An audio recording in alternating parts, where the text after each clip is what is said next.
जब कोई भी बात इम्पॉसिबल सी लगती है तो लोग कहते हैं कि हर चीज पॉसिबल है और उदाहरण देते हैं एक ऐसे शख्सियत का जिसने इतिहास के पन्नों में ये दर्ज करा दिया कि दुनिया में कोई भी चीज नामुमकिन नहीं है।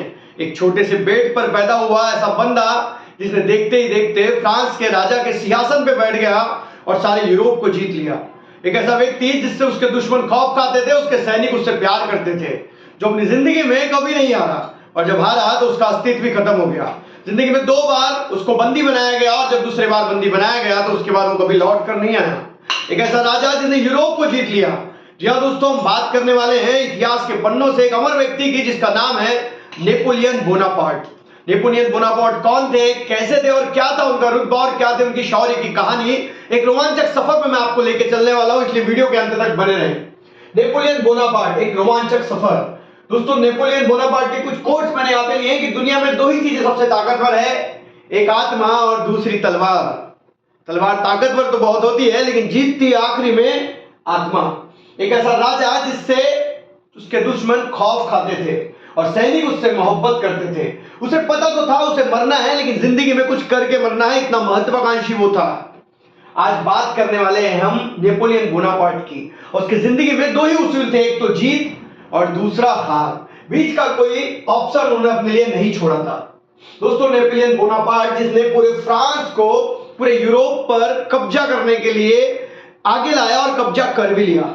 उसने ऑस्ट्रिया हो जाए या इटली हो जाए, आजू बाजू के पूरे देश, स्पेन, पुर्तगाल, सब पर अपना कब्जा जमा लिया था। जी हाँ दोस्तों, उसने फ्रांस को एक ताकत के रूप में सामने लाया था और बन गया था फ्रांस का सम्राट। जी हाँ, इतने बड़े एरिया पर नेपोलियन बोनापार्ट ने अपना कब्जा जमा लिया था अपनी ताकत के बल पे। लेकिन इन सब चीजों की शुरुआत कैसे होती है? तो ये होती है नेपोलियन बोनापार्ट के जन्म से। दोस्तों, नेपोलियन बोनापार्ट का जन्म होता है 15 अगस्त 1769 को एक छोटे से द्वीप कोर्सिका पे, जो कि भूमध्य सागर में है। और एक कोर्सिका द्वीप के ऊपर अधिकार था जेनोवा का। जी हाँ, जो जेनोवा ने अपनी संप्रभुता को, कोर्सिका की संप्रभुता को बेच दिया था फ्रांस को और फ्रांस ने फिर कोर्सिका पे कब्जा कर लिया और कोर्सिका फ्रांस का एक छोटा सा टापू कहलाया जहां पर जन्म हुआ था नेपोलियन बोनापार्ट का। नेपोलियन बोनापार्ट जो अपने भाई बहनों में चौथी संतान थे, अपने परिवार की चौथी संतान, और एक साधारण से परिवार में नेपोलियन बोनापार्ट का जन्म हुआ था। और कोई नहीं कह सकता था कि एक साधारण परिवार में जन्मा बच्चा एक दिन इतिहास के पन्नों में कुछ ऐसा कर जाएगा कि वो अमर हो जाएगा। यूरोप के नक्शे को बदलने वाला नेपोलियन बोनापार्ट। दोस्तों, नेपोलियन बोनापार्ट ने फ्रांस में ही उसका एजुकेशन पूरा हुआ। 1779 में एक धार्मिक स्कूल में उन्होंने एडमिशन लिया, लेकिन उसके बाद उनका एडमिशन एक मिलिट्री स्कूल में हो गया और लगभग 5 सालों तक वो उसी मिलिट्री स्कूल में पढ़े और 1785 में उनका एजुकेशन कंप्लीट हो गया। एक साधारण से छात्र थे, बहुत प्रतिभाशाली या बहुत प्रतिभावान छात्र नहीं थे। हम यूं कहें तो 58 लोगों की क्लास में उनका नंबर 45वां आया था, लेकिन उनके शिक्षक जानते थे कि ये बंदा अपनी जिंदगी में कुछ करने वाला है, क्योंकि उनके पैर पहले ही दिखना शुरू हो गए थे। उनके शिक्षक ने पहले ही ये जान लिया था कि ये छोटा नेपोलियन गणित में बहुत होशियार है और इसे भूगोल और इतिहास में भी बहुत रुचि है। इसीलिए उनके शिक्षक ने पहले ही कह दिया था कि ये व्यक्ति, ये बच्चा बड़ा होकर बहुत बेहतरीन नाविक बनेगा, अपनी जिंदगी में बड़ा कुछ तो करने वाला है। और शिक्षक ने पहले ही भविष्यवाणी कर दी थी क्योंकि बचपन से ही उनमें वो हुनर दिखने लगे थे। दोस्तों, इनके ऊपर सबसे बड़ा संकट, इनकी जिंदगी का टर्निंग पॉइंट जो है वो कहेंगे हम 1785 में, जब इनके पिता की मौत होती है। पिता की मौत के बाद पूरे घर की परवरिश की जिम्मेदारी जब छोटे नेपोलियन बोनापार्ट पे आती है और तब नेपोलियन मात्र 16 साल के थे। 16 साल में वो नौकरी की तलाश में घूमने लगे और फ्रांस की सेना में, जी हाँ, फ्रांस की सेना में उन्हें एक छोटे से पद की नौकरी मिली, लेफ्टिनेंट की, आर्मी में, वो भी जहां पर हम तोप खाना होता है उसके वो कैप्टन बन गए। लेकिन उस समय फ्रांस में उथल पुथल का दौर था क्योंकि राजा के खिलाफ लोग सड़कों पे उतर चुके थे। राजा की सत्ता को मानने के लिए लोग तैयार नहीं थे और उसी समय नेपोलियन उस सेना में भर्ती हुआ था। दोस्तों, आप जानते होंगे 1789 में किस प्रकार से फ्रांस में तख्ता पलट हुआ। लुईस 16वां, जिसको गद्दी से उठाकर फेंक दिए साधारण लोगों ने, और नेशनल असेंबली की स्थापना कर दी। और नेशनल असेंबली बनने के बाद अब फ्रांस में राजतंत्र खत्म हो चुका था और आ चुका था लोकतंत्र। 1789 में दुनिया में वहीं से हमने 3 चीजें पाई हैं। आप कमेंट करके बताइए कौन सी 3 चीजें हमें फ्रांस रिवॉल्यूशन से मिली है। उसके बाद देखिए नेशनल असेंबली बन चुकी थी। अब जो छोटा नेपोलियन है ये सेना में ही था, देन पास्कल पाओली नाम के एक व्यक्ति हैं जिन्हें कोर्सिका पे जाने का आदेश दिया गया। अब ये पास्कल पाओली कौन है? जब फ्रांस ने कोर्सिका पे कब्जा किया तब पास्कल पाओली कोर्सिका का नेतृत्व कर रहे थे फ्रांस के खिलाफ में, और तब नेपोलियन के पिता कार्लो पास्कल पाओली के तरफ से नेतृत्व कर रहे थे, उसके साथ में फ्रांस के खिलाफ वहां पर काम कर रहे थे। अब ये जो पाओली है, पास्कल पाओली को जब वापस भेजा गया कोर्सिका, तब नेपोलियन ने चाहा कि वो भी कोर्सिका जाके पास्कल पाओली से मिले, लेकिन पास्कल पाओली के मन में नेपोलियन के प्रति किसी प्रकार का कोई सहानुभूति नहीं थी। उसका कारण ये था क्योंकि जब 1769 में पास्कल पाओली ब्रिटेन में चले गए, उसके बाद कार्लो कोर्सिका द्वीप की तरफ से प्रतिनिधि बन गए फ्रांस के राजा के पास, कोर्सिका द्वीप के प्रतिनिधि बन गए फ्रांस के राजा के पास। इसलिए पास्कल पाओली को लगता था कि कार्लो एक देशद्रोही हैं जिन्होंने अपने उसूलों से समझौता किया और राजा के पास चले गए अपने फायदे के लिए। और इस प्रकार से पास्कल पाओली को नेपोलियन बोनापार्ट से कोई लेना देना नहीं था। लेकिन नेपोलियन, उसका परिवार जब कोर्सिका में आया तो लोगों ने पहले बहुत अच्छे से उनको मान सम्मान दिया, लेकिन जब नेपोलियन के भाई लुसियन ने पास्कल पाओली का विरोध करना शुरू किया, उसे गद्दार कहना शुरू किया, तो लोगों ने इन तीनों भाइयों का, इन बच्चों का विरोध करना शुरू कर दिया। अब समझ में आ चुका था नेपोलियन को कि कोर्सिका द्वीप उनके लिए काम का नहीं है, उन्हें फ्रांस में ही स्थायी होना पड़ेगा, उन्हें फ्रांस में ही रहना पड़ेगा। अब हुआ यह कि जब फ्रांस में, कोर्सिका में जब पूरे तरीके से युद्ध चालू था, मतलब फ्रांस का विरोध चालू था, एक तरफ राष्ट्रभक्त लोग थे, एक तरफ राष्ट्रवादी थे और एक तरफ राजभक्त थे। उस समय पे नेपोलियन बोनापार्ट कोर्सिका में कोर्सिका रिपब्लिकन आर्मी में शामिल हो गए, और कोर्सिका रिपब्लिक में रहते हुए उन्हें एक अच्छा पद भी मिल गया, सैनिकों के कैप्टन का पद मिल गया, और वो कोर्सिका में रहते हुए फ्रांस का समर्थन करने लगे। अब इस पूरे सिचुएशन में फ्रांस में जब नेशनल असेंबली आ चुकी थी, तो टुलोन करके जो दक्षिणी फ्रांस का भाग है, वो मध्य समुद्र सागर के किनारे पे, यहाँ के जो लोकतंत्र के विरोधी लोग हैं, इन्होंने इस टुलोन प्रदेश को सौंप दिया ब्रिटेन को। तब इस टुलोन को छुड़ाने की जिम्मेदारी दी गई नेपोलियन बोनापार्ट को। उसकी जिंदगी का टर्निंग पॉइंट रहा टुलोन का युद्ध। जी हाँ दोस्तों, टुलोन के युद्ध में नेपोलियन बोनापार्ट अपनी सेना के साथ टुलोन में पहुंचा और ब्रिटिश सेना के साथ बहुत भयंकर युद्ध हुआ और ब्रिटिश सेना को पीछे हटना पड़ा, और वहां से नेपोलियन बोनापार्ट का कद बढ़ गया। जब समय उनकी उम्र थी मात्र 24 साल की उम्र में उन्होंने टुलोन के युद्ध को जीता, और वहां से उनका कद पूरे फ्रांस में बढ़ने लगा और उन्हें ब्रिगेडियर जनरल की उपाधि दी गई। उसके बाद वक्त आता है 5 अक्टूबर 1785। ये दूसरा टर्निंग पॉइंट है नेपोलियन बोनापार्ट के जीवन का। 5 अक्टूबर 1795 को हुआ ये कि जो नेशनल असेंबली बनी थी उसके खिलाफ में राजशाही को, राजतंत्र को सपोर्ट करने वाले बहुत सारे लोगों ने नेशनल असेंबली के ऊपर हमला कर दिया, और इतने सारे लोगों को हमले से बचने के लिए जिम्मेदारी दी गई नेपोलियन बोनापार्ट को। और नेपोलियन बोनापार्ट ने अपने 5000 सैनिकों के साथ राजतंत्र को समर्थन करने वाले उन क्रांतिकारियों से, उन देशद्रोहियों से लड़ा और उन्हें वापस भेज दिया। अब यहां से नेपोलियन बोनापार्ट का कद बढ़ गया, क्योंकि नेपोलियन बोनापार्ट ने फिर से यह साबित कर दिया कि उसमें गट्स तो है। जिस प्रकार से उन्होंने राजशाही को समर्थन करने वाले लोगों को हराया और उन्हें वापस भेज दिया और नेशनल असेंबली का समर्थन किया।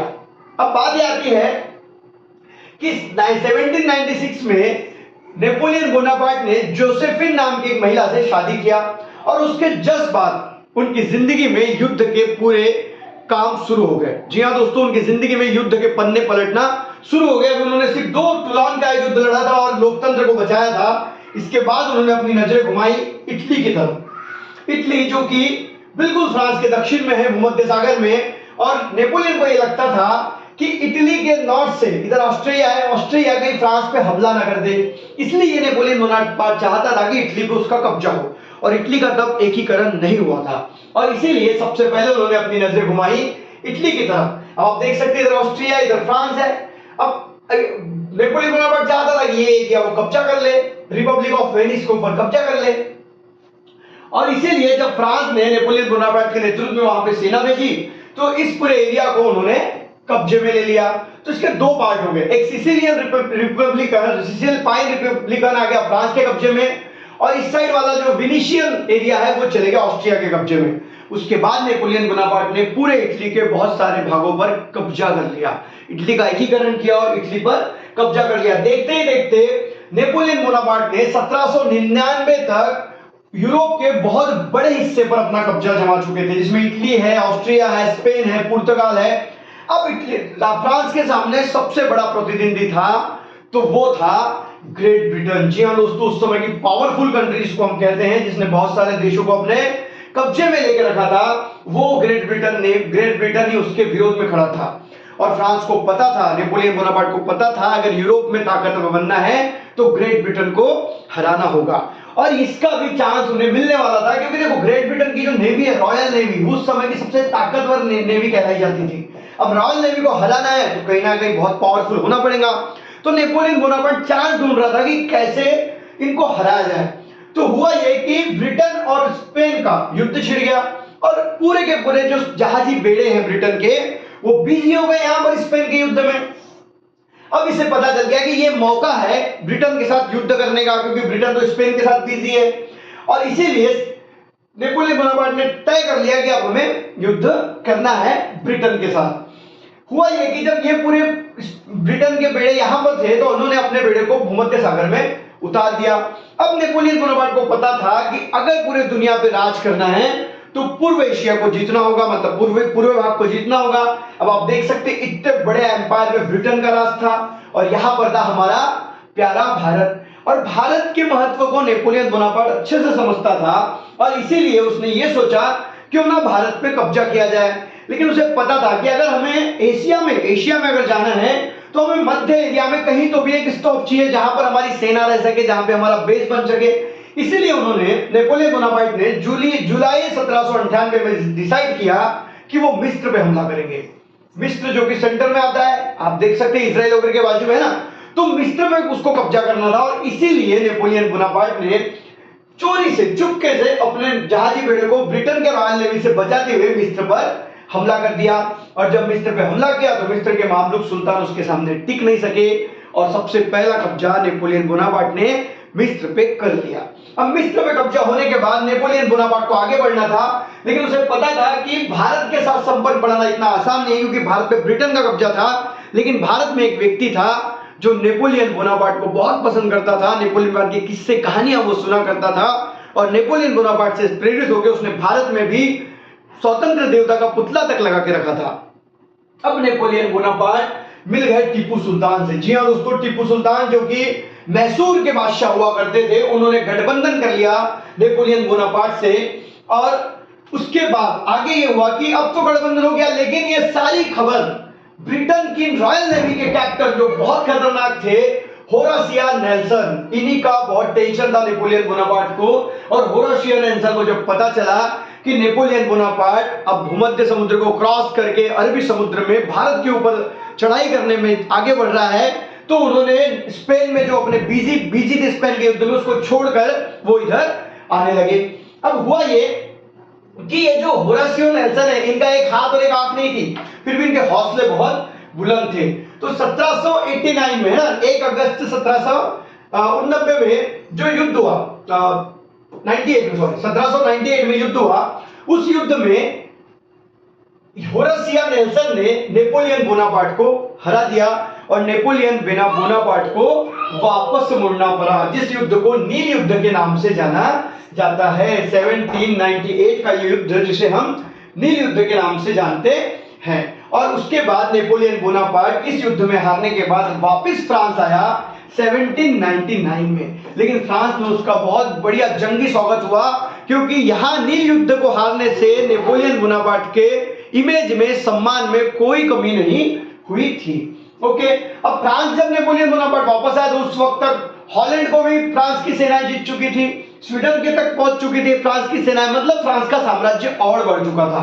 1799 में आने के बाद नेपोलियन बोनापार्ट ने अपने आप को सत्ता में आगे लाया और 3 चीजें जो पूरे यूरोप में उन्होंने फैलाई और फ्रांस को भी दी, जिसमें थी निजी आजादी का अधिकार, कानून के समक्ष समानता का अधिकार और धर्म की स्वतंत्रता का अधिकार। ये तीनों अधिकार उन्होंने फ्रांस की जनता को दे दिया और उसको बादशाह घोषित कर दिया। वो फ्रांस के बादशाह बन गए, वो फ्रांस के राजा बन गए।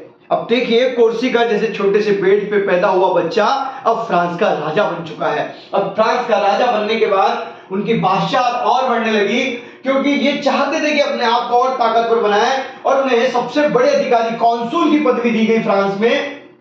1804 में वो बादशाह बन गए, और उसके बाद उन्होंने अपना मोर्चा ऑस्ट्रिया की तरफ घुमाया।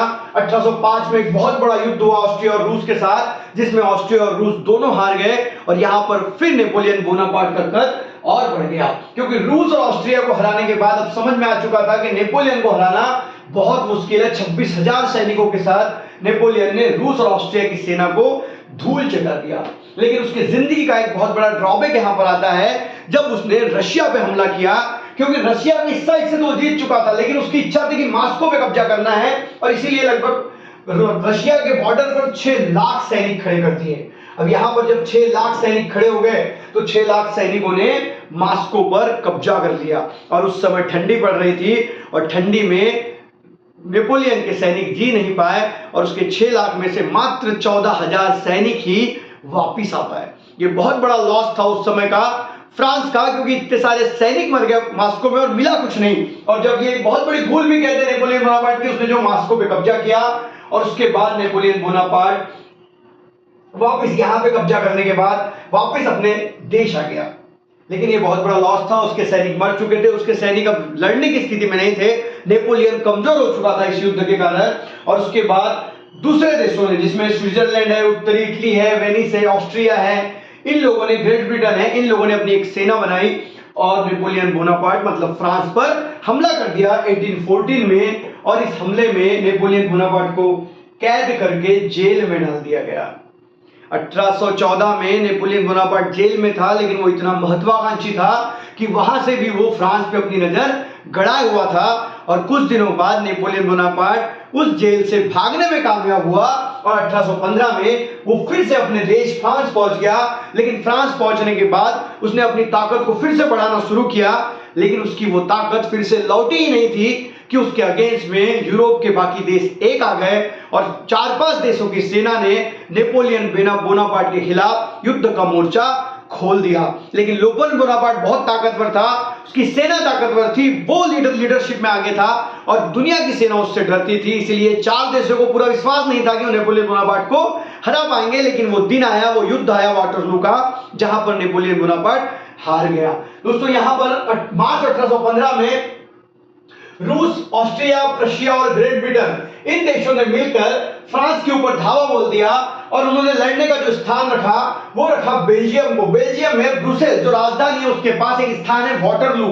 इस वाटरलू को उन्होंने युद्ध के लिए चुना, और यहां पर जब युद्ध हुआ, भयानक युद्ध हुआ, ब्रिटेन की तरफ से जो लीड कर रहे थे वो थे ड्यूक ऑफ वेलिंगटन, और ड्यूक ऑफ वेलिंगटन ने फाइनली इस प्रतिभाशाली, इस महत्वाकांक्षी, इस शेर दिल लीडर को, सेनापति को हरा दिया, और वहां से नेपोलियन बोनापार्ट के अस्त की शुरुआत हो गई। दोस्तों, ये जो युद्ध था ये मात्र 10 घंटे चला, और इस 10 घंटे में नेपोलियन बोनापार्ट की हस्ती खत्म हो गई, क्योंकि यहां पर बारिश हो गई, और बारिश में अपने घुड़सवारों का नेपोलियन बोनापार्ट अच्छे से यूज नहीं कर सका, और वाटरलू की लड़ाई में नेपोलियन बोनापार्ट हार गया।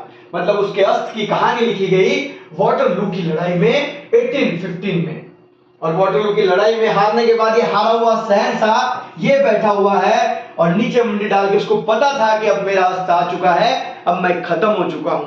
वो महत्वाकांक्षी तो बहुत था, वो जीतना भी चाहता था, लेकिन जीतने के चक्कर में उसने 1000 लोगों का कत्ल कर दिया, उसने लाखों जानें ली, क्योंकि उसने पूरे यूरोप को युद्ध में ढकेल दिया। ये नेपोलियन बोनापार्ट के ऊपर हम आरोप लगा सकते हैं। इस नेपोलियन बोनापार्ट ने यहां पर हार को स्वीकार किया, और नेपोलियन बोनापार्ट को अटलांटिक, साउथ अटलांटिक में सेंट हेलेना नाम के बेट पर निर्वासन में भेज दिया गया, और उसके बाद कभी नेपोलियन बोनापार्ट यहां से वापस यूरोप नहीं आया। 1821 में नेपोलियन बोनापार्ट को एक बीमारी हो गई, और महज 52 साल की उम्र में यह महान योद्धा इस दुनिया को छोड़कर चले गया। और इसके जाने के बाद कॉन्सर्ट ऑफ यूरोप की संज्ञा दी गई, क्योंकि इसके बाद फ्रांस ने अपने पूरे व्यवहार में नरमी दिखाई, और फिर कभी इस प्रकार का युद्ध नहीं किया, और इसीलिए इसे कॉन्सर्ट ऑफ यूरोप की संज्ञा दी जाती है। और नेपोलियन बोनापार्ट जो 1821 में 52 साल की उम्र में इस दुनिया को छोड़कर चले गए, कुछ लोग कहते हैं कि उन्हें कोई बीमारी हो गई थी, और कुछ लोग कहते हैं कि वो अपने खुद से सोचकर या शर्मिंदगी से मर गए। जो भी होगा, लेकिन इस महान व्यक्ति का आखिरी में अंत हो गया और ये सिखा के गए कि जिंदगी में महत्वाकांक्षी होना तो बराबर है, लेकिन महत्वाकांक्षी ऐसे हो कि हम दुनिया के लिए कुछ करके जाएं, दुनिया को कुछ देके जाएं। और ये देके गए हैं अपनी दास्ता, अपने शौर्य की दास्ता। और इसीलिए आज अधिकतर लोग नेपोलियन बोनापार्ट का उदाहरण देके कहते हैं कि जिंदगी में सब कुछ मुमकिन है। वीडियो अगर अच्छी लगी तो वीडियो को लाइक करें और चैनल को सब्सक्राइब करें। मिलेंगे अगले वीडियो में, तब तक के लिए अलविदा, जय हिंद, वंदे मातरम।